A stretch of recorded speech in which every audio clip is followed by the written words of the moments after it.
City Report is brought to you by Bhatti University, co-sponsored by Sandeep Jewelers, LR Group of Institutes, Hans Jewelers, Baba Khan Bankali Institute.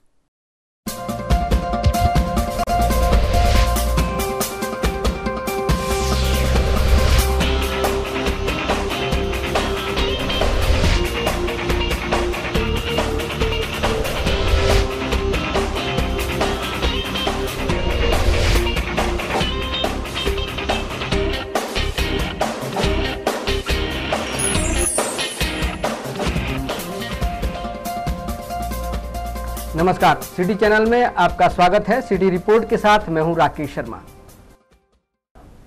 Hamirpur में आगजनी की घटनाएं लगातार बढ़ती जा रही हैं। ताजा घटनाक्रम सुजानपुर विधानसभा क्षेत्र के ककरू गांव का है, जहां पर घर के साथ गुजरने वाली बिजली विभाग की सर्विस वायर के शॉर्ट सर्किट होने से एक रिहायशी मकान जलकर राख हो गया।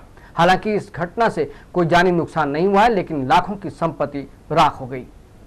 सुजानपुर विधानसभा क्षेत्र के ककरू गांव में बिजली विभाग की सर्विस वायर के शॉर्ट सर्किट हो जाने की वजह से एक रिहायशी मकान में आग लग गई, जिसमें लाखों की संपत्ति का नुकसान हुआ। सुजानपुर विधानसभा क्षेत्र के ककरू गांव में आग की घटना होने पर लोगों ने अग्निशमन विभाग को फोन किया, लेकिन तब तक आग की लपटों ने सारा सामान जला दिया था। मकान मालिक सुरजीत ठाकुर ने बताया कि आग इतनी तेजी से लगी कि देखते ही देखते सारा सामान जलकर राख हो गया। बिजली विभाग का पूरा मतलब जो सर्विस वायर थी, बिजली विभाग को पिछले 5-6 सालों से हम कंटिन्यूली बोल रहे हैं कि इस चीज़ को तारों को मतलब चेंज करो। उसके बावजूद भी इन्होंने कोई आज दिन तक सुनवाई नहीं की। पूरे गाँव में अगर आज भी आप देखें तो तारें हर जगह लटकी हुई हैं और हर जगह से तार नंगी है, बिल्कुल ना तो कहीं टेपिंग की हुई है ना कुछ नहीं।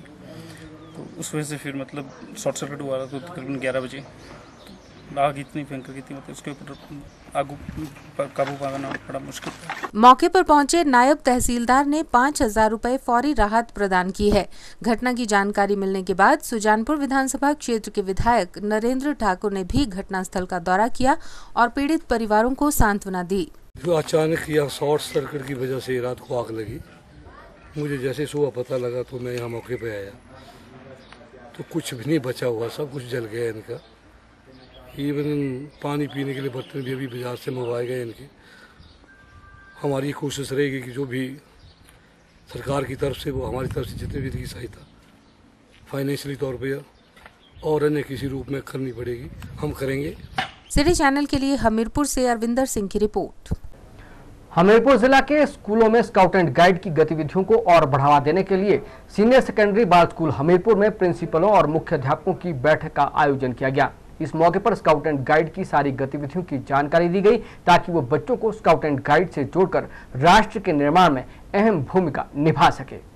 हमीरपुर के सीनियर सेकेंडरी स्कूल बाल परिसर में बच्चों को स्काउट एंड गाइड की गतिविधियों से जोड़ने के उद्देश्य से प्रिंसिपल व मुख्य अध्यापकों की जिला स्तरीय बैठक का आयोजन किया गया, जिसमें स्काउट एंड गाइड के विशेषज्ञों द्वारा राष्ट्र निर्माण में बच्चे अपनी भूमिका को कैसे निभाएं, इस बारे में जानकारी दी गई। और बैठक में ये भी बताया गया कि स्काउट एंड गाइड की गतिविधियों को ज्यादा से ज्यादा बढ़ाया जाना चाहिए, ताकि स्कूलों के माध्यम से स्काउट एंड गाइड से छुपी हुई प्रतिभा को भी आगे आने का मौका मिल सके। स्काउट एंड गाइड प्रशिक्षक डॉक्टर देवेंद्र कश्यप ने बताया कि स्कूल में आयोजित बैठक में बताया गया कि स्काउट एंड गाइड की गतिविधियों को ज्यादा से ज्यादा बढ़ाया जाए, ताकि स्कूलों के माध्यम से स्काउट एंड गाइड से बच्चों की छुपी हुई प्रतिभा आगे आ सके। भारत स्काउट्स एंड गाइड्स जिला हमीरपुर में वरिष्ठ माध्यमिक विद्यालय और उच्च विद्यालयों के जो प्रिंसिपल और मुख्य अध्यापक महोदय के लिए 1 दिवसीय कार्यशाला का आयोजन किया है। और इस 1 दिवसीय कार्यशाला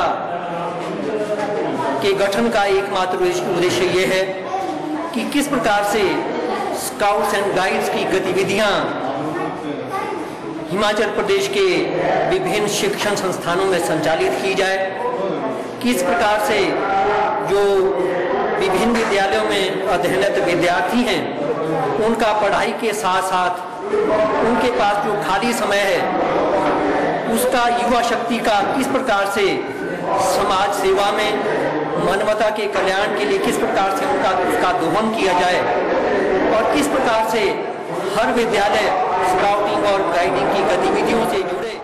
इस मौके पर बैठक में जिला भर के स्कूलों के प्रिंसिपल और मुख्य अध्यापकों को विस्तृत जानकारियां दी गईं। सिटी चैनल के लिए हमीरपुर से अरविंदर सिंह की रिपोर्ट। हमीरपुर क्षेत्रीय अस्पताल में 3 चिकित्सकों के तबादले पर पूर्व मुख्यमंत्री प्रेम कुमार धूमल का बयान राजनीति से प्रेरित है और धूमल अस्पताल के नाम पर ओछी राजनीति कर रहे हैं। ये आरोप हमीरपुर में पत्रकार वार्ता को संबोधित करते हुए जिला रोगी कल्याण समिति के सदस्य व एपीएमसी के चेयरमैन प्रेम कौशल ने लगाए। उन्होंने कहा कि हमीरपुर अस्पताल में कांग्रेस सरकार के द्वारा ही विकास कार्य करवाए गए हैं और अब किन्हीं कारणों से 3 चिकित्सकों का तबादला टीएमसी टांडा के लिए किया गया, तो इस मुद्दे को लेकर भाजपा द्वारा पूरा राजनीतिकरण किया जा रहा है। हमीरपुर में पत्रकार वार्ता को संबोधित करते हुए जिला रोगी कल्याण समिति के सदस्य व एपीएमसी के चेयरमैन प्रेम कौशल ने कहा कि हमीरपुर अस्पताल में कांग्रेस सरकार द्वारा ही विकास करवाए गए हैं और अब किन्हीं कारणों से 3 चिकित्सकों का तबादला टीएमसी टांडा के लिए कर दिया गया है, तो इस मुद्दे को लेकर भाजपा द्वारा पूरा राजनीतिकरण किया जा रहा है। उन्होंने कहा कि प्रदेश की कांग्रेस सरकार द्वारा जल्द ही तबादला किए गए चिकित्सकों की जगह और नियुक्तियां की जा रही हैं। उन्होंने कहा कि वर्तमान सरकार के कार्यकाल में हमीरपुर क्षेत्रीय अस्पताल में रोगियों को उपचार के लिए अत्याधुनिक सुविधाएं उपलब्ध करवाई गई हैं। हमीरपुर हॉस्पिटल में आज जो 10 स्पेशलिटीज हैं उनमें सब में डॉक्टर्स हैं। एक मेडिसिन में कुछ तबादले हाल ही में 1-2 दिन पहले, जिसके ऊपर माननीय श्री प्रेम कुमार धूमल ने राजनीति करने का प्रयास किया है। जो स्वास्थ्य संस्था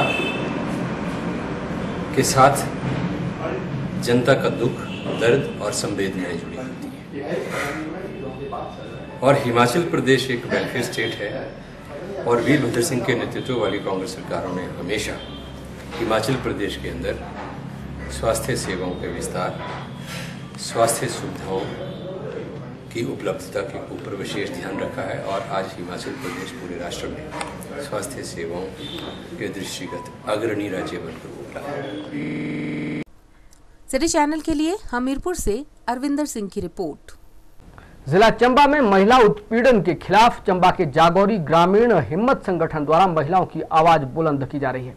इस संगठन द्वारा महिला उत्पीड़न की शिकार महिलाओं की समस्याओं का हल निकालने के लिए कार्य किए जाते हैं। वहीं अगर आपसी सहमति से मामला ना सुलझे तो संगठन महिलाओं को कानूनी सहायता प्रदान कर उन्हें न्याय दिलाने का हर संभव प्रयास करता है। चंबा का जागोरी ग्रामीण हिम्मत संगठन जिला में महिलाओं के साथ हो रही घरेलू हिंसा और महिला उत्पीड़न की शिकार महिलाओं के हितों की रक्षा के लिए पिछले 3 वर्षों से कार्य कर रहा है। इस संगठन द्वारा महिलाओं के साथ हो रही घरेलू हिंसा के मामलों पर हर माह केंद्र की अदालत लगाकर दोनों पक्षों को बुलाकर मामले का हल निकालने का प्रयास किया जाता है। पिछले लगभग 3 सालों में इस संगठन द्वारा 62 मामलों पर कार्य किया गया, जिनमें 41 मामलों को संगठन द्वारा कुशलतापूर्वक हल किया गया है। वहीं इनमें से 4 मामलों को संगठन द्वारा न्यायालय में पेश किया जा चुका है, जबकि 2 मामलों को विमेन पुलिस सेल के समक्ष भेजा गया है और बाकी मामलों पर संगठन कार्य कर रहा है। संगठन के कार्यों के बारे में जानकारी देते हुए जागोरी ग्रामीण हिम्मत केंद्र चंबा की अध्यक्ष कुलदीप कौर ने बताया कि उनका संगठन महिलाओं के साथ हो रहे अन्याय के खिलाफ जिला में आवाज बुलंद कर रहा है ताकि महिलाओं के स्तर को सुधारा जा सके। हिम्मत संगठन चंबा में पिछले 4 सालों से कार्य कर रहा है महिलाओं के अधिकार के लिए। अभी हमारे पास जो है 62 केसेस महिलाओं के उत्पीड़न के केस हमारे पास आए, जिसमें हमारे जो हैं 4 जो है हमारे कोर्ट में चले हुए हैं अभी तक और 5 जो है हमारे अभी प्रोसेस में चले हुए हैं और 2 केस हमने अभी जो हमारे से थोड़ा कुछ हल नहीं हो रहे थे, जो कि अड़ियल टाइप के थे, तो उनको बुलाने पर भी उनके जो पति थे वो कईयों की लेडीज नहीं आई और कई जेंट्स हमारे पास जो यहाँ नहीं पहुंच रहे थे वो हमने महिला सेल को दे दिए नीचे पुलिस में। और ये जो हमारा सेल है ये पूरे जिले पे काम कर रहा है और इसमें हम किसी से कोई फीस वगैरह भी नहीं लेते हैं और बिल्कुल निष्पक्ष केस जो हल किए जाते हैं। हमारे जितने भी डिस्ट्रिक्ट लेवल की बॉडी है उनका पूर्णतः सहयोग रहता है और हम इस काम को बड़े अच्छे तरीके से अंजाम देते हैं। जो फील्ड से हमें केस आते हैं, जो हमारे फील्ड में हमारी लड़कियां हैं या जो हमारे साथ संगठन के साथ जुड़े हुए हैं, जो हमारे सचिव हैं, वो हमारे को वहाँ से पूरी तरह से जानकारी, निष्पक्ष जानकारी कलेक्ट करके यहाँ ऑफिस में लाते हैं। सिटी चैनल के लिए चंबा से पुनीत मल्होत्रा की रिपोर्ट। मनाली सब डिवीजन में बिजली की कमी को पूरा करने के लिए हर संभव प्रयास किए जाएंगे। पुराने लकड़ी के खंभों की जगह लोहे के खंभे लगाए जा रहे हैं और तारों का रखरखाव किया जा रहा है। ये कहना है मनाली विद्युत उपमंडल के वरिष्ठ अधिशासी अभियंता प्रवीण भारद्वाज का। मनाली में पत्रकारों से बातचीत में उन्होंने कहा कि बर्फबारी के चलते कुछ क्षेत्रों में बिजली आपूर्ति की बाधाएं आती हैं, जिन्हें दुरुस्त कर दिया गया है। उन्होंने कहा कि अब मनाली सहित आसपास के क्षेत्रों में कभी अंधेरा नहीं होगा। मनाली विद्युत उपमंडल के वरिष्ठ अधिशासी अभियंता प्रवीण भारद्वाज ने पत्रकारों से बातचीत करते हुए कहा कि मनाली में बर्फबारी के चलते कुछ क्षेत्रों में बिजली आपूर्ति में बाधाएं आई थीं, जिन्हें दुरुस्त कर दिया गया है। उन्होंने कहा कि अब मनाली सहित आसपास के क्षेत्रों में कभी अंधेरा नहीं होगा। सरकार के अथक प्रयासों के चलते एडी विद्युत परियोजना की बिजली प्रीणी सब स्टेशन से घाटी वासियों को दी जाएगी। उन्होंने कहा कि मनाली में विभिन्न श्रेणियों के कर्मचारियों के पद खाली चल रहे हैं। इसके बावजूद बिजली सुचारू रूप से घाटी वासियों को प्रदान की जा रही है। उन्होंने कहा कि मनाली सब स्टेशन में 250 विभिन्न श्रेणियों के पद स्वीकृत हैं, जिसमें 108 पद खाली चल रहे हैं। डेली वेज के कुछ पद भी भरे गए हैं। इसके बावजूद 92 पद अभी भी रिक्त हैं, जिनमें फील्ड स्टाफ के ही 70 पद खाली चल रहे हैं। हमारी जो मेन जो रीज़न है वो अगर मेंटेनेंस प्रॉपर नहीं हो पा रही है तो स्टाफ की कमी है। और हमारे पास जो डिवीज़न की कुल जो सैंक्शन स्ट्रेंथ है डिफरेंट कैटेगरीज़ की वो 250 हैं, जबकि एग्जिस्टिंग जो हमारे पास हैं वो 142 हैं, यानी कि 100 की कमी है। पर कुछ ऐसी पोस्टें हमारी जो कॉन्ट्रैक्ट पे हैं या डेली बेसिस पे हैं या उस पे हैं, तो कुल मिला के जो हमारी कमी है वो है 92 लेस है। हम फोरमैन हैं, लाइनमैन हैं, टीममेट हैं, वो करते हैं, तो उनकी कमी की वजह से वो काम जो टाइम पे नहीं हो पा रहे हैं या डिले होते हैं या क्वालिटी ऑफ जो काम की जो क्वालिटी है वो लो होती जा रही है। उन्होंने कहा कि खाली चल रहे पदों को भरने के लिए आला अधिकारियों को सूचित किया गया है। उन्होंने उम्मीद जताई कि सभी पदों के भरते ही मनाली में विद्युत आपूर्ति में कोई बाधा नहीं आएगी। उन्होंने कहा कि स्टाफ की कमी से ही मरम्मत इत्यादि कार्य प्रभावित हो रहे हैं, लेकिन शहरों सहित उपमंडल के सभी दूर दराज क्षेत्रों में बिजली आपूर्ति को सुचारू बनाने के हर संभव प्रयास किए जा रहे हैं। सिटी चैनल के लिए मनाली से शिवराम राणा के साथ कमलेश बौद्ध की रिपोर्ट। जिला सिरमौर में लोगों को जल्द ही जिला के दूरदराज क्षेत्रों में स्थित स्वास्थ्य केंद्रों में बेहतर स्वास्थ्य सेवाएं मिल पाएंगी। दरअसल विभाग द्वारा नाहन में विभिन्न स्वास्थ्य केंद्रों में तैनात महिला स्वास्थ्य कार्यकर्ताओं के लिए 3 दिन की विशेष ट्रेनिंग आयोजित की जा रही है, जिसमें जिला के सभी ब्लॉकों से महिला स्वास्थ्य कार्यकर्ता हिस्सा ले रही हैं। नाहन में विभिन्न स्वास्थ्य केंद्रों में तैनात महिला स्वास्थ्य कार्यकर्ताओं के लिए 3 दिन की विशेष ट्रेनिंग आयोजित की जा रही है। विभाग द्वारा एक लंबे समय के बाद इस तरह की ट्रेनिंग का आयोजन किया जा रहा है, जिसका मुख्य उद्देश्य स्वास्थ्य सेवाओं को सुदृढ़ करना है। इस प्रशिक्षण कार्यक्रम में जिला के सभी ब्लॉकों से महिला स्वास्थ्य कार्यकर्ता हिस्सा ले रही हैं।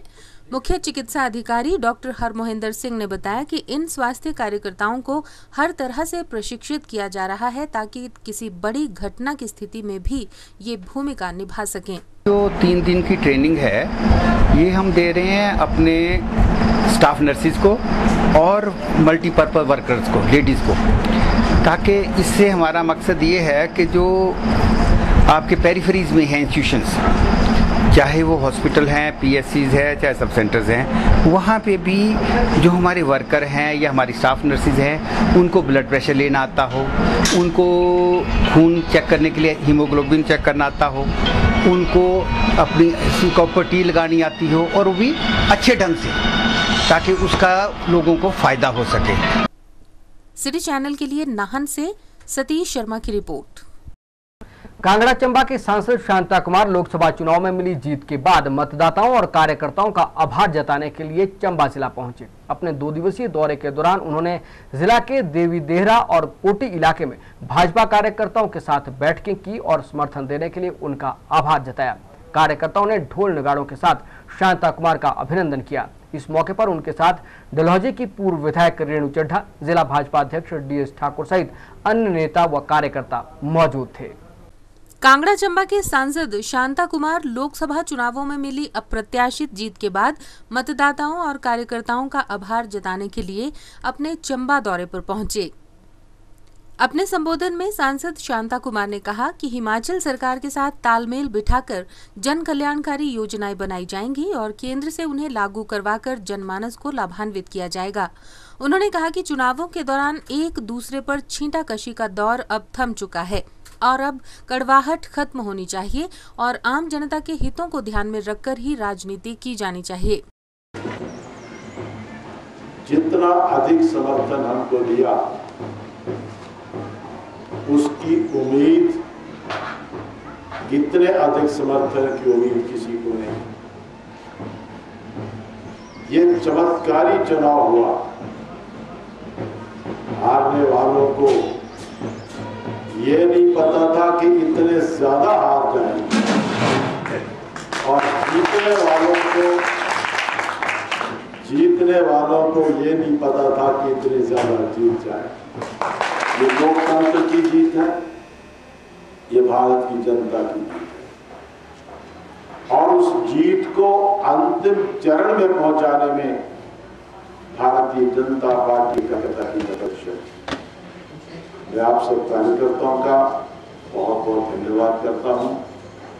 मैं आप कार्यकर्ताओं के द्वारा हर बूथ के कार्यकर्ता का धन्यवाद करना चाहता हूं।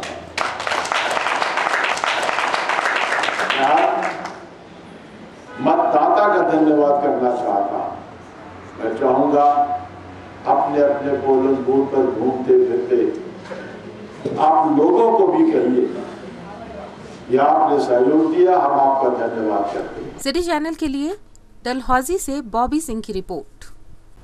ग्रामीण बेरोजगार महिलाओं को प्रशिक्षित कर उन्हें स्वरोजगार स्थापित करने के लिए प्रेरित करने के उद्देश्य से यूको ग्रामीण स्वरोजगार प्रशिक्षण संस्थान सोलन द्वारा BPL एवं शिक्षित बेरोजगार युवतियों और महिलाओं के लिए आयोजित किया गया 21 दिवसीय महिला ड्रेस डिजाइन और 30 दिवसीय ब्यूटी पार्लर प्रशिक्षण कोर्स संपन्न हो गया। सोलन में 21 दिवसीय महिला ड्रेस डिजाइनिंग और 30 दिवसीय ब्यूटी पार्लर प्रशिक्षण कोर्स का समापन समारोह हुआ। यूको ग्रामीण स्वरोजगार प्रशिक्षण संस्थान सोलन द्वारा BPL एवं शिक्षित बेरोजगार युवतियों और महिलाओं के लिए लगाए गए इस शिविर में सोलन के आसपास के विभिन्न ब्लॉकों की लगभग 32 युवतियों और महिलाओं ने प्रशिक्षण प्राप्त किया। इस मौके पर जिला जलागम विकास अभिकरण के परियोजना निदेशक सुभाष गौतम ने मुख्य अतिथि के रूप में शिरकत की। संस्थान के निदेशक BS चावला ने बताया कि समय और लोगों की आवश्यकता अनुसार अनेक प्रकार के स्वरोजगार आरंभ करने के लिए युवाओं और महिलाओं के लिए प्रशिक्षण शिविर आयोजित किए जाते हैं। उन्होंने बताया कि संस्थान के माध्यम से जिन महिलाओं को प्रशिक्षण दिया जा रहा है वे यहां हर प्रकार के मेकअप के गुर सीखकर अपना रोजगार आरंभ कर सकेंगी। हम यहां पर जो रूरल बच्चे हैं जो कि किसी प्रकार का उनको रोजगार नहीं मिलता है, बेरोजगार हैं, उन्हें हम यहाँ प्रशिक्षण देकर उन्हें स्वरोजगार स्थापित करने की ओर प्रेरित करते हैं। प्रशिक्षण के साथ साथ उद्यमी विकास और इनको मोटिवेट करते हैं कि आप अपना स्वरोजगार स्थापित कर सकें। चावला ने बताया कि प्रशिक्षण पूरा होने के बाद प्रतिभागियों का अनुसरण भी किया जाता है और स्वरोजगार शुरू करने के लिए उन्हें बैंक सुविधाओं और ऋण योजनाओं से भी अवगत करवाया जाता है। प्रशिक्षण शिविर में भाग ले रही महक, पूनम और निशा ने बताया कि वे यूको RCT के माध्यम से प्रशिक्षण प्राप्त कर रही हैं। इससे जहां उन्हें हुनर प्राप्त होगा वहीं आत्मनिर्भरता के रूप में स्वरोजगार चलाने में भी वे सक्षम हो पाएंगी। जी मैं यहाँ पे ब्यूटेशन का कोर्स कर रही थी जिसके बारे में मेरे को पहले कोई नॉलेज नहीं थी, पर जब मैं आई तो मेरे को ब्यूटेशन के बारे में नॉलेज भी प्राप्त हुई और मैंने ब्यूटेशन की बहुत सी चीज़ों को जाना, अच्छी तरह से सीखा। मेरा आगे का यही प्लान है कि जब तक मेरा अपना ब्यूटी पार्लर ना हो तो मैं घर में दूसरों को सर्विस प्रोवाइड करूं। आज ब्राइडल मेकअप करके बहुत अच्छा लग रहा है उनको तैयार करते हैं तो सबसे पहले उसे लहंगा पहनाना चाहिए, फिर उसको क्लिनजिंग करनी चाहिए, फिर फाउंडेशन लगाना चाहिए, फिर बेस लगता है, आईज मेकअप होता है, उसमें काजल, मस्कारा, आई शेडो, फाउंडेशन वगैरह यूज़ करना चाहिए। आजकल जॉब वगैरह पाना बहुत ही मुश्किल हो चुका है, तो लड़कियों को अपने पैरों पे स्टैंड तो होना ही चाहिए। आजकल जैसे कि आप सभी जानते हैं, सभी इससे सुंदर दिखना चाहती है, वो इस हद तक सुंदर दिखना चाहती है। आजकल सबसे ज़्यादा मांग ब्यूटी पार्लर की है, तो इसीलिए मैंने ये कोर्स किया और मुझे इसमें कठिनाइयाँ भी आई बहुत सारी। मुझे इसके बारे में पहले कुछ भी नॉलेज नहीं थी, हालांकि मैंने सब कुछ पहली बार सीखा। तो जो हम पहली बार सीखते हैं उसमें हालांकि थोड़ी बहुत कठिनाइयाँ तो आती है। सिटी चैनल के लिए सोलन से दयाराम कश्यप के साथ सोम मेहता की रिपोर्ट। देश भर में महिलाओं और लड़कियों के साथ बढ़ती छेड़छाड़, बलात्कार और यौन शोषण जैसी आपराधिक घटनाओं के चलते सरकार ने स्कूली छात्राओं को असामाजिक तत्वों से निपटने के लिए शारीरिक और मानसिक रूप से मजबूत बनाने की योजना बनाई है। सरकार की इस योजना के तहत स्कूली बच्चों, खासकर 9वीं से 12वीं कक्षा तक की छात्राओं को मार्शल आर्ट का प्रशिक्षण दिया जा रहा है। देश भर में बदलते हालात और बढ़ती आपराधिक घटनाओं ने सरकार को स्कूलों में मार्शल आर्ट जैसे आत्मरक्षा के गुर सिखाने के लिए प्रेरित किया है और प्रदेश सरकार इस ओर सकारात्मक प्रयास भी कर रही है। अपने इसी प्रयास को अंजाम देते हुए राजधानी शिमला के सरकारी स्कूलों में इन दिनों 9वीं से 12वीं कक्षा तक के बच्चों को पुलिस के कराटे प्रशिक्षकों द्वारा प्रशिक्षण दिया जा रहा है। शिमला के लक्कड़ बाजार स्थित राजकीय वरिष्ठ माध्यमिक पाठशाला में भी स्कूली छात्राओं को 10 दिवसीय कराटे प्रशिक्षण दिया जा रहा है। कराटे प्रशिक्षण दे रहे पुलिस कांस्टेबल मदन वर्मा ने इस 10 दिवसीय प्रशिक्षण शिविर की जानकारी दी। जैसे आजकल आप देख रहे हो, मीडिया के थ्रू भी देख रहे हो कि हर जगह लड़कियों से छेड़छाड़ के मामले, रेप का मामले आ रहे हैं, तो ये लड़कियों को सेल्फ कॉन्फिडेंस और सेल्फ प्रोटेक्ट करने के लिए, कॉन्फिडेंस बनाने के उद्देश्य से हम ये चलाया। हमारे ये पुलिस विभाग की तरफ से चलाया गया। ये जितने भी सीनियर सेकेंडरी स्कूल या फिर हाई स्कूल जहाँ पर 9-10 की क्लास बैठती है, तो स्पेशली लड़कियों को सिखा रहे हैं हम। हमारा यहाँ पर 8वां दिन है, बाकी ये हर स्कूल में कम से कम हम 10 दिन का बेसिक ज्ञान जो है लड़कियों को देंगे, उसके बाद हम नेक्स्ट स्कूल में चलेंगे। वहीं राजकीय वरिष्ठ माध्यमिक पाठशाला लक्कड़ बाजार की प्रधानाचार्य गीता रानी ने सरकार की ओर से चलाए गए इस प्रशिक्षण अभियान को सराहनीय कदम बताया। उन्होंने कहा कि असामाजिक तत्वों से निपटने के लिए छात्राओं को शारीरिक रूप से मजबूत करने के लिए इस तरह के प्रशिक्षण नियमित रूप से किए जाने चाहिए। सरकार की योजना है और पुलिस विभाग से 2 कांस्टेबल आए हुए हैं, एक लेडी है, एक जेंट्स है, और 9th और 10th के बच्चे ये सीख रहे हैं और ये बहुत फ़ायदेमंद है। लगभग 8 दिन हो गए हैं, 10 दिन का इनका है कार्यक्रम। बच्चों को जूडो कराटे सिखाए जा रहे हैं ताकि लड़कियां बीइंग ए गर्ल ये अपनी आत्म रक्षा कर सकें और कहीं भी जाए तो इन्हें कहीं भी किसी तरह की डिफ़िकल्टी ना आए। तो आत्म सुरक्षा के लिए ये जूडो कराटे मेरे ख्याल से तो बहुत ही फायदेमंद है। सिटी चैनल के लिए शिमला से राजेंद्र काली के साथ राकेश शर्मा की रिपोर्ट। दीनदयाल उपाध्याय क्षेत्रीय अस्पताल शिमला की रोगी कल्याण समिति के लिए वर्ष 2014-15 का 1,79,68,000 रुपए की राशि का अनुमानित बजट आज स्वीकृत कर लिया गया है। उपायुक्त शिमला दिनेश मल्होत्रा की अध्यक्षता में हुई समिति की बैठक में ये फैसला लिया गया। उन्होंने कहा कि 1,79,35,000 रुपए की राशि विभिन्न कार्यों पर खर्च की जाएगी। रोगियों के उपयोग के लिए विभिन्न उपकरणों और यंत्रों की खरीद के लिए 66 लाख रुपए की राशि खर्च की जाएगी, जबकि 32 लाख रुपए विभिन्न निर्माण कार्यों पर खर्च किए जाएंगे। बीते करीब 7 महीनों से हिमाचल प्रदेश उच्च न्यायालय में बतौर कार्यवाहक मुख्य न्यायाधीश कार्यरत न्यायमूर्ति मंसूर अहमद मीर अब मुख्य न्यायाधीश के रूप में नियुक्त हो गए हैं। बीते कल राजभवन में शपथ ग्रहण समारोह के बाद आज 19 जून को प्रदेश उच्च न्यायालय में उनके आगमन पर गार्ड ऑफ ऑनर का आयोजन किया गया।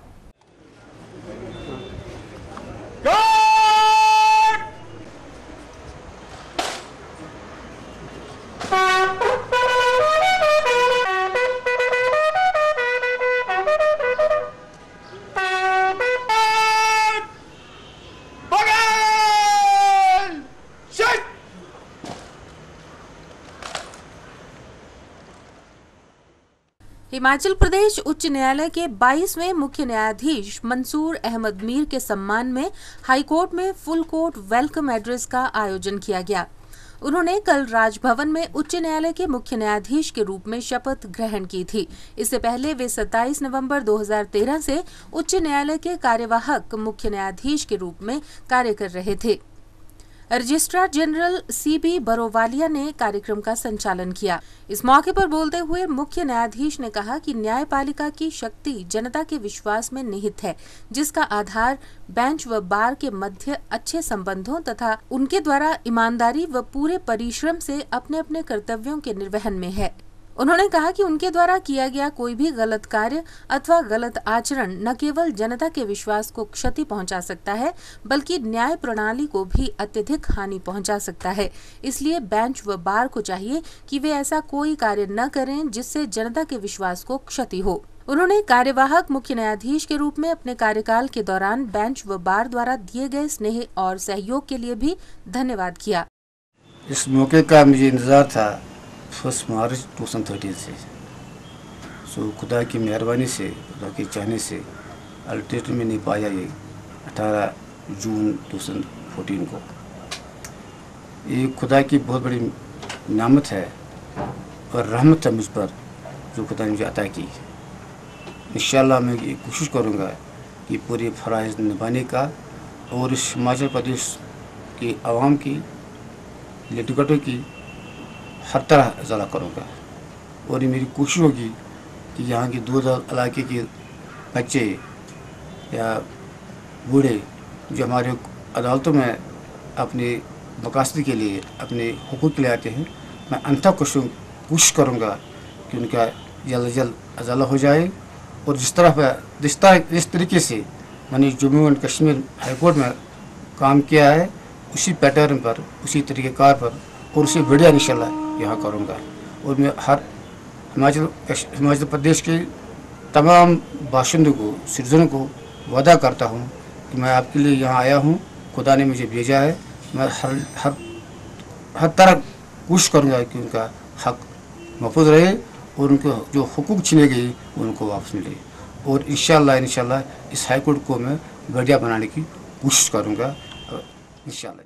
न्यायाधीश संजय करोल ने मुख्य न्यायाधीश का पद संभालने पर न्यायाधीश मीर का स्वागत करते हुए कहा कि न्यायाधीश मीर एक ईमानदार, कुशल व धार्मिक व्यक्ति हैं और न्याय प्रदान करने हेतु प्रतिबद्ध हैं।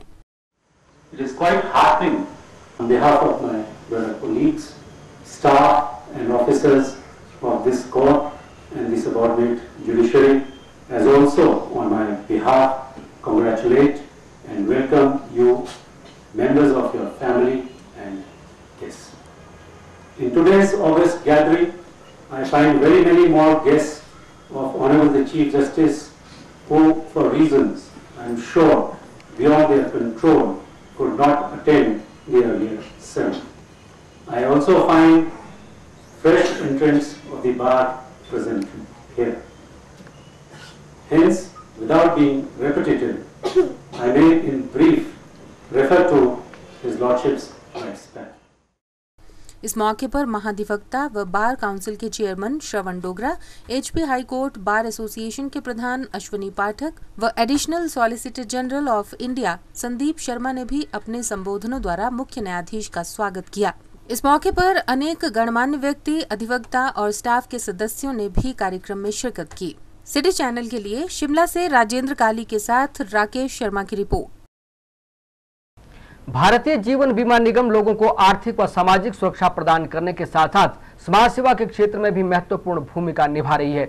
इसी कड़ी में LIC ने शिमला के दुर्गापुर स्थित कस्तूरबा बालिका आश्रम में भोजनालय कक्ष, रसोई कक्ष और बाउंड्री दीवार का निर्माण किया, जिसका उद्घाटन भारतीय जीवन बीमा निगम के वरिष्ठ मंडल प्रबंधक गुरमेल सिंह परमार ने किया। इस मौके पर आश्रम के बच्चों के लिए भोज का आयोजन भी किया गया। भारतीय जीवन बीमा निगम की स्वर्ण जयंती फाउंडेशन योजना के तहत कस्तूरबा बालिका आश्रम दुर्गापुर में नवनिर्मित भोजनालय कक्ष का वीरवार को शुभारंभ किया गया। इस भोजनालय कक्ष का विधिवत उद्घाटन LIC शिमला मंडल के वरिष्ठ मंडल प्रबंधक गुरमेल सिंह परमार ने किया। इस मौके पर बालिका आश्रम के बच्चे व स्टाफ काफी खुश नजर आए। इससे पहले आश्रम की प्रतिनिधि डॉक्टर प्रेमलता ने मुख्य अतिथि GS परमार का स्वागत किया। सिटी चैनल से बात करते हुए LIC शिमला मंडल के वरिष्ठ मंडल प्रबंधक GS परमार ने कहा कि उन्हें खुशी है कि भारतीय जीवन बीमा को यहां सहयोग करने का मौका मिला है और डाइनिंग हॉल बनने से बच्चों के लिए खाने की सही व्यवस्था हो पाएगी। उन्होंने बताया कि 21 लाख रुपए की लागत से बनने वाले इस डाइनिंग हॉल के साथ साथ आश्रम में फेंसिंग भी LIC द्वारा करवाई गई है। कस्तूरबा बालिका आश्रम का जो डाइनिंग हॉल बना है, मुझे बहुत खुशी है कि हमें भारतीय जीवन बीमा निगम की तरफ से सहयोग करने का मौका मिला, क्योंकि ट्रस्ट यहाँ बहुत मुश्किल वाला काम कर रहा है और बहुत बढ़िया काम कर रहा है। तो भारतीय जीवन बीमा निगम का जो एक ट्रस्ट बनाया हुआ है, जिसको हम गोल्डन जुबली फंड कहते हैं, जिसके तहत इस तरीके के प्रोजेक्ट्स में मदद दी जाती है, इस तरीके के जो समाज सेवा के प्रोजेक्ट्स हैं उनको दिया जाता है। तो उसी फाउंडेशन के तहत जो हमने इस डाइनिंग हॉल का जो तमीर है उसमें कुछ अंशदान दिया है, और मैं समझता हूँ कि ये डाइनिंग हॉल बनने से बच्चों को खाने की और बैठने की सही व्यवस्था हो जाएगी, और शायद ये जो प्रोजेक्ट है एक शुरुआत साबित होगा कि पूरा जो संस्था है इसका बहुत बढ़िया आगे भी काम चले, क्योंकि जैसे जैसे लोगों को पता चलेगा कि इस तरीके का संस्थान है, बच्चों की सेवा कर रहा है, तो ज़रूर उसमें समाज के बाकी लोग भी योगदान देंगे। और मैं समझता हूँ कि भारतीय जीवन बीमा निगम की तरफ से हम खुशकिस्मत हैं कि हम थोड़ा सा ये काम करके समाज के उत्थान के लिए अपना योगदान दे रहे हैं। तकरीबन 21 लाख के करीब इसकी लागत आई है और डाइनिंग हॉल कंप्लीट हो गया है, और इसके साथ ही जो बाउंड्री वॉल है उसकी फेंसिंग का भी काम हुआ है। तो ये प्रोजेक्ट अभी कंप्लीट हो गया है और इसको इस्तेमाल किया जाएगा। आश्रम की प्रतिनिधि डॉक्टर प्रेमलता ने बताया कि बच्चों की संख्या काफी बढ़ रही है और यहाँ खाने का कमरा छोटा पड़ रहा था। अब नया डाइनिंग हॉल बनने से बच्चों को आराम के साथ साथ खुशी भी मिलेगी। उन्होंने आश्रम की कुछ समस्याएं भी सिटी चैनल के साथ साझा की। लगता है कि क्योंकि संख्या बच्चों की बढ़ रही है और हमारा जो डाइनिंग हॉल पुराना था, एक तो छोटा था, सर्व करने में दिक्कत आती थी, तो ये डाइनिंग हॉल जो बच्चों को एक आनंद देगा, खुशी देगा कि हमारे लिए बना है, मुझे लगता है कि इससे बड़ी खुशी और नहीं हो सकती। और बच्चे बढ़ेंगे भी तो भी परेशानी नहीं है। फिर कभी कभी इस हाल का यूज़, कभी मीटिंग करनी हो, कुछ करनी हो तो भी कर सकते हैं। कभी किसी ने लेक्चर देना और थोड़ी कुर्सियाँ या नीचे बैठ जाएंगे बच्चे, वो कुछ समझते हैं, तो उसका एक लाभ सभी लोगों को। ज़रूरतें तो कोई अंत नहीं होता है। अब जैसे हम विशेष रूप से मैं अभी जो फील करती हूँ कि बच्चों के लिए खेलने का थोड़ा सा तो बना है, इधर वो एक तरह का कुछ झूले लगाए हैं, लेकिन जितने बच्चे हैं उसके हिसाब से झूले भी नहीं हैं। और ख़ासकर खो खो और कबड्डी में क्योंकि स्कूल जाते हैं तो वहाँ इनका कंपटीशन होता है, तो उसकी प्रैक्टिस के लिए ज़रूरी है। और बच्चे आजकल ये भी चाहते हैं कि हमें वो भी हर तरह की खेल सिखाया जाए, ये भी ज़रूरत है। तो कुछ मेरे दिमाग में और है ज़रूरत की बात में, जो क्योंकि इतना अच्छा गाती हुई हमारे पास म्यूज़िक के इंस्ट्रूमेंट्स नहीं है, ना म्यूज़िक टीचर है। तो मुझे लगता है कि अगर इस तरह की भी सुविधाएं, देखिए बिल्डिंग्स तो बन जाएंगी, कुछ ना कुछ बनती ही रहेंगी, उसके लिए ज़रूरत भी है, लेकिन उसके साथ साथ हमें उनकी वो भी चाहिए कि वो लोग अच्छे से अच्छा सीख सकें, बन सकें और अपनी इस मौके पर LIC द्वारा बच्चों के दोपहर भोज की व्यवस्था भी की गई थी। खाना खाने से पहले बच्चों ने ईश्वर की वंदना की। इस मौके पर LIC के अन्य अधिकारी भी मौजूद रहे।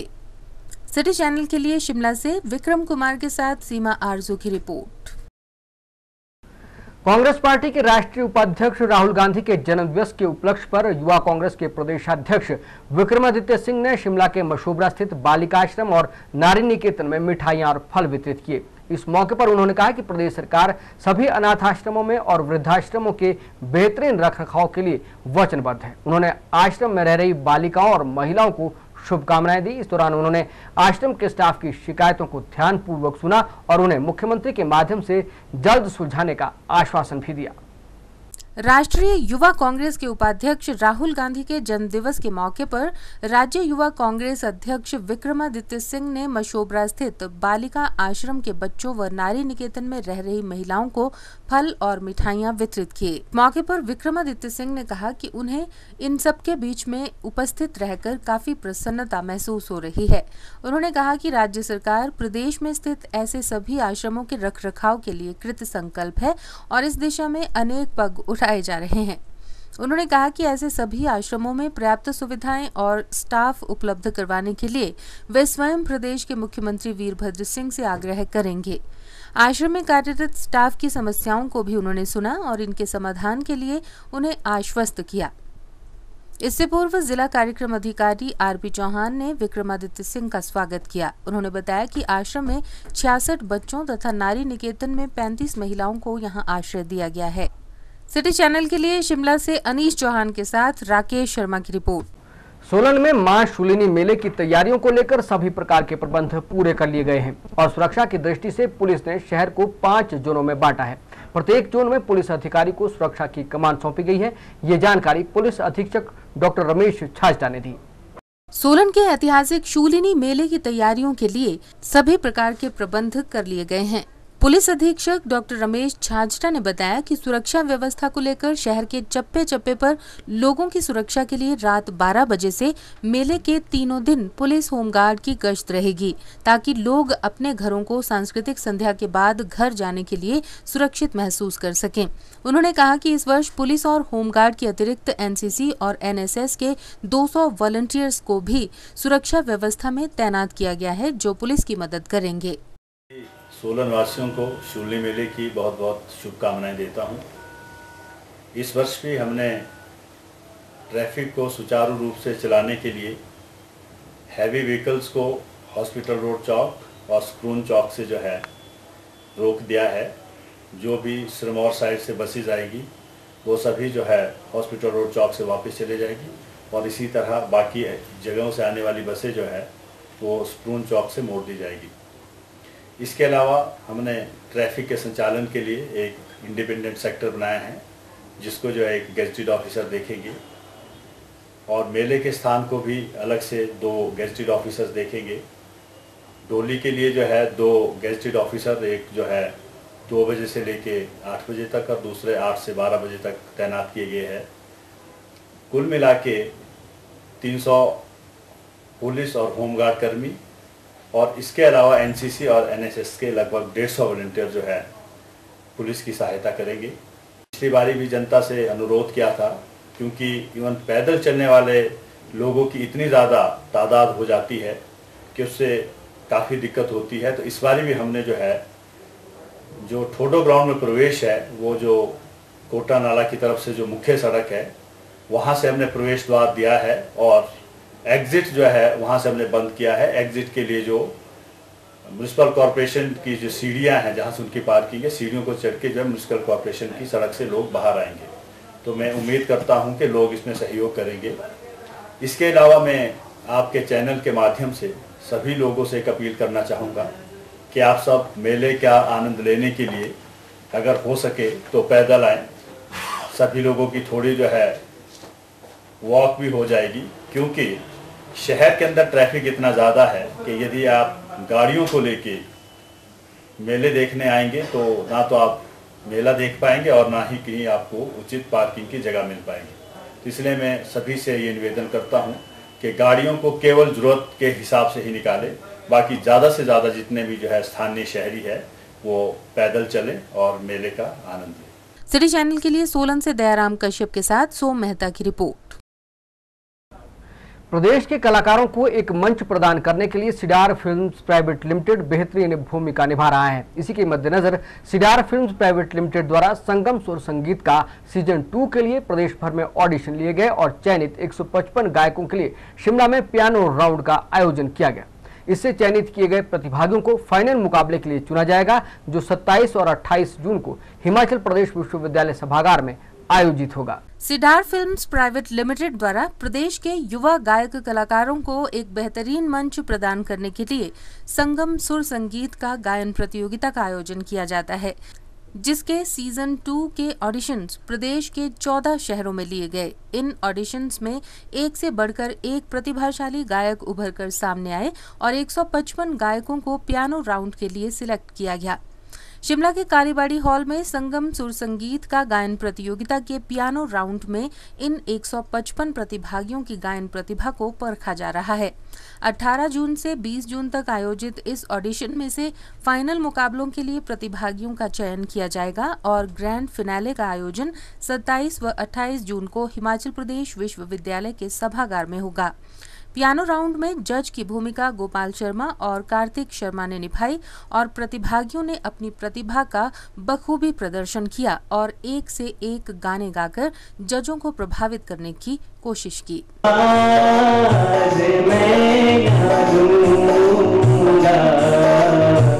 चाहूंगा मैं तुझे साझे सरे हो कब भी बना के तेनू आप कुछ तो दे भुला जिया दिले तेरा नी भुला जिया दिले तेरा भुला जिया दिले तेरा कदी मैं दुखावा नीरब करे मैं मर जावा सिडार फिल्म्स प्राइवेट लिमिटेड के इवेंट मैनेजर अजय गर्ग ने बताया कि 10 मई से ऑडिशंस की शुरुआत की गई थी और प्रदेश के 14 शहरों से 155 गायकों को सिलेक्ट किया गया था, जो 3 दिवसीय पियानो राउंड में अपनी प्रतिभा का प्रदर्शन कर रहे हैं। ये जो संगम सुर संगीत का है, ये एक टीवी रियलिटी शो की तरह है। कंपटीशन से बढ़कर अभी टीवी रियलिटी शो हो गया। इसकी शुरुआत हमने की थी पिछले साल सीजन 1 किया था, इस बार सीजन 2 हम कर रहे हैं, जिसकी शुरुआत हमने 10 मई से की थी ऑडिशन राउंड से, जिसमें हमने हिमाचल के वेरियस 14 सिटीज़ में जाके ऑडिशंस लिए। और इन 14 जगहों से हर एक कस्बे से जहाँ हम गए वहाँ से काफ़ी अच्छी आवाज़ें सामने आई और उसमें से 155 खूबसूरत वॉइसेस को हमने सिलेक्ट किया और वो 155 वॉइसेस आज यहाँ पर संगम सुर संगीत के पियानो राउंड में कम्पीट कर रही है। ये पियानो राउंड 3 दिन चलेगा। ये पिछले कल से शुरू हुआ है, आज और अगले कल तक ये पियानो राउंड चलेगा। वहीं पियानो राउंड में जज की भूमिका निभा रहे कार्तिक शर्मा ने इस पियानो राउंड के बारे में जानकारी दी। और पूरे हिमाचल से हम लोग 150 बच्चे शिमला लाए हैं पियानो राउंड्स के लिए। तो एक राउंड कल हो गया है। हमने जॉनर वाइज अपने इन राउंड्स को बांटा है। शिमला, सोलन और रामपुर जो शिमला डिस्ट्रिक्ट के हैं और सोलन, इनके ऑडिशन हमने 18 को लिए और उसके बाद जॉनर्स वाइज हम ऑडिशंस 3 दिन लेंगे और उसके बाद जितने भी बच्चे सिलेक्ट होंगे हमें 60 बच्चे, जो 60 बच्चे हैं, वो हमें गालाज के लिए ले जाने हैं और उसके बाद फिर आगे सेमीफाइनल और फाइनल्स के लिए। और जहाँ तक टैलेंट की बात है, इस बारी काफ़ी बच्चे, हमने पहले भी सीज़न करवाया था, इस बारी सभी पूरी मेहनत करके आ रहे हैं। जो पिछली बारी कमियाँ थी उन सबको भुला के अच्छी मेहनत करके आगे आ रहे हैं। सिटी चैनल के लिए शिमला से राजेंद्र काली के साथ सीमा आरजू की रिपोर्ट। शहरी विकास एवं नगर नियोजन मंत्री सुधीर शर्मा ने मिनी सचिवालय धर्मशाला में लोगों की समस्याओं को सुना और उन्हें हल करने का आश्वासन दिया। इस दौरान बड़ी संख्या में लोग अपनी समस्याओं को लेकर सुधीर शर्मा के पास पहुंचे। लोगों से मिलने के बाद मीडिया से बातचीत के दौरान उन्होंने कहा कि अधिकतर लोगों की छोटी छोटी समस्याएं थी, लेकिन वे भी अहम थी। लोगों की समस्याओं को सुनकर यही निष्कर्ष निकला है कि संबंधित विभागों के अधिकारी अपना काम ठीक ढंग से नहीं कर रहे हैं, जिस कारण लोगों को परेशानियों का सामना करना पड़ रहा है। सुधीर शर्मा ने कहा कि 20 जून को अधिकारियों के साथ एक बैठक बुलाई जाएगी और उन्हें लोगों की समस्याओं को जल्द से जल्द हल करने के आदेश दिए जाएंगे ताकि जनता को कोई समस्या ना हो। साथ ही अधिकारियों को समय पर अपने विभाग में पहुंचने के भी आदेश दिए जाएंगे।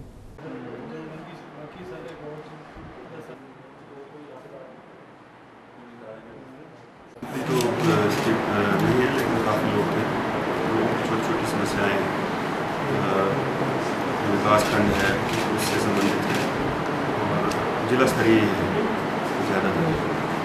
और अब इसके बाद अधिकारियों के साथ बैठ करके कल जो है उनका निवारण से कर देंगे ताकि उनकी समस्याओं से उनको समाधान हो।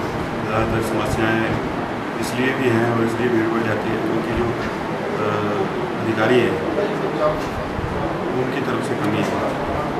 फील्ड के जो लोग हैं, ये लोग जो है समय से निपटारा या सही जानकारी जो अफेक्टेड आदमी होता है उसको देते नहीं समय पर और उसका निपटारा नहीं करते, क्योंकि ये इतनी समस्याएं जो है ये मंत्रियों के स्तर तक आनी ही नहीं चाहिए।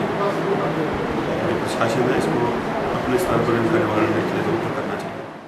सिटी चैनल के लिए धर्मशाला से मृत्युंजय पुरी की रिपोर्ट। सिटी रिपोर्ट के आज के इस अंक में फिलहाल इतना ही। प्रदेश भर की ताजा तरीन जानकारी के लिए आप देखते रहिए सिटी चैनल। नमस्कार।